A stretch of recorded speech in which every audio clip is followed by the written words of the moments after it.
E aí, pessoal, beleza? Nesse vídeo de hoje a gente vai calcular pela definição esse limite aí. A gente vai provar que essa função de variável complexa, quando z vai para i, ela tende para mais infinito. Então nós temos duas coisas a fazer. Primeiro é entender como que eu calculo, como eu provo pela definição que esse limite dá infinito. E o segundo é, de fato, calcular. Então vamos para a primeira parte, entender o que esse limite significa. Então, vou botar aqui a parte 1, ok? Então eu tenho aqui o limite de uma função de variável complexa, o limite, né, de uma função de variável complexa indo para infinito. O que isso quer dizer por definição? Por definição isso quer dizer o seguinte, quer dizer que dado um m que é igual a 1 sobre epsilon positivo, existe um delta igualmente positivo, tal que o módulo de f de z é maior do que m, sempre que 0 menor que módulo de z menos z0 menor do que delta. Ou seja, o que está dizendo? Está dizendo que eu estou chegando perto do z0 por uma distância menor do que delta, o meu f de z ele fica tão grande quanto você quer e maior do que o m que você escolheu. Mas vamos observar o seguinte, como o f de z ele é diferente de zero, até porque o módulo dele é maior do que esse m, que é um número positivo, então ele é diferente de zero, significa que isso aqui é equivalente a isso aqui é equivalente ao seguinte. Aí eu simplesmente inverter esse pedaço aqui. Ó. Inverter em que sentido? Inverso multiplicativo mesmo. Se eu fizer um inverso multiplicativo 1 sobre m, esse cara fica menor do que 1 sobre m. Só que esse 1 sobre m é igual a epsilon. E olha que interessante, isso aqui é equivalente a dizer que o módulo de 1 sobre f de z menos 0 menor do que epsilon, sempre que 0 menor que módulo de z menos z0 menor do que delta. Traduzindo essa segunda parte aqui, tá?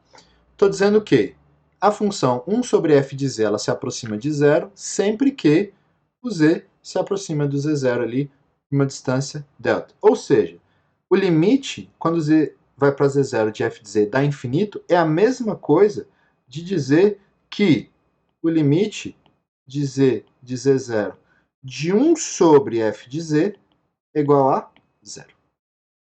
Nesse sentido, então eu vou marcar aqui, ó. Então eu tenho esse meu limite aqui. O que eu vou fazer, na verdade, então, é provar que o inverso daquela função ali, quando z vai para i, vai para zero. Ou seja, eu vou provar que z ao quadrado mais 1 sobre 7 vai para zero quando z vai para i. Beleza? Esse é o nosso segundo passo. Então, pessoal, vamos agora para a nossa segunda parte, que é mostrar que o limite de 7 sobre z2 mais 1 vai para infinito quando z vai para 1. Na verdade, o que a gente vai mostrar na prática é que o limite de z2 mais 1 sobre 7 vai para zero quando z vai para i. Então, para isso, eu vou considerar aqui, ó, dado um epsilon positivo, vamos considerar o seguinte, considere que o módulo de z quadrado mais 1 sobre 7. Isso, na verdade, posso tirar esse 1 sobre 7 aqui, vai sobrar um módulo de z quadrado mais 1. Eu sei que esse polinômio tem duas raízes, mais e menos i, então isso aqui é 1 sobre 7, módulo de z mais i, z menos i, ok? E aí, módulo produto, produto dos módulos, módulo produto, produto dos módulos. E aí o seguinte, como eu quero mostrar que esse negócio é menor do que epsilon, sempre que z menos i for menor do que um delta, eu vou deixar esse z menos i do jeito que está aqui. E aí eu vou trabalhar nesse z mais i, nesse fator que tem z mais i, para a gente conseguir adaptar ele para conseguir resolver. Então eu vou fazer o seguinte, eu vou somar e subtrair i aqui dentro. Na hora que eu fizer isso, o que vai acontecer é que esse negócio vai ficar assim, ó, 1 sobre sétimo, módulo de z menos i, mais i, vezes o módulo de z menos i. Perfeito?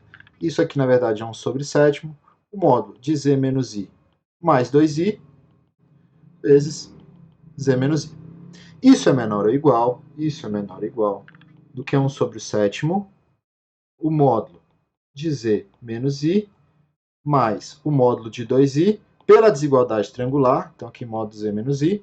Então eu posso fazer usar essa desigualdade aí para poder chegar nessa desigualdade aí. Módulo desse vetor aqui, desse número complexo 2i é 2, e isso aqui na verdade é 1 sobre sétimo, o módulo de z menos i mais 2 vezes o módulo de z menos i. Beleza? E aqui eu vou fazer duas considerações. Eu vou supor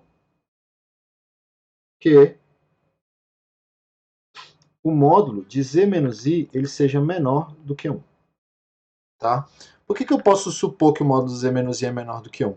Porque no final das contas eu quero fazer o z se aproximar do i. Então 1 é até relativamente grande, eu quero que ele seja bem pequenininho mesmo. Então, supondo isso, nós temos o seguinte. Nós temos que o módulo de z ao quadrado mais 1 sobre 7, ele vai ser menor ou igual do que 1 sobre 7 vezes o módulo de z menos i mais 2 vezes o módulo de z menos i. E isso, na verdade, como z menos i é menor do que 1, então isso vai ficar aqui igual a 1 sobre 7 de 1 mais 2 vezes o módulo de z menos i. Por quê? Porque eu estou botando uma cota superior aí para a distância entre z e i. Beleza? Isso aqui, na verdade, é igual a 3 sétimos do módulo de z menos i. Maravilha. O que eu vou fazer agora? Eu preciso que, quando z menos i for menor do que o delta, esse número seja menor do que o epsilon, tá? E aí, então, eu vou escolher o seguinte. Escolhendo aqui um delta que seja o mínimo valor entre 1 e 7 terços de epsilon, o que vai acontecer, então, o que acontecer é que se a distância de z menos i for menor do que esse delta, então o módulo de z quadrado mais 1 sobre 7, que é menor ou igual do que 3 sétimos do módulo de z menos i, ele vai ser menor do que quem? Do que epsilon. E aí, concluindo o quê? Que a minha função, então isso aqui implica que a minha função z ao quadrado mais 1 sobre 7, ela vai para zero quando o z vai para i, que era o que a gente queria provar. E é isso aí.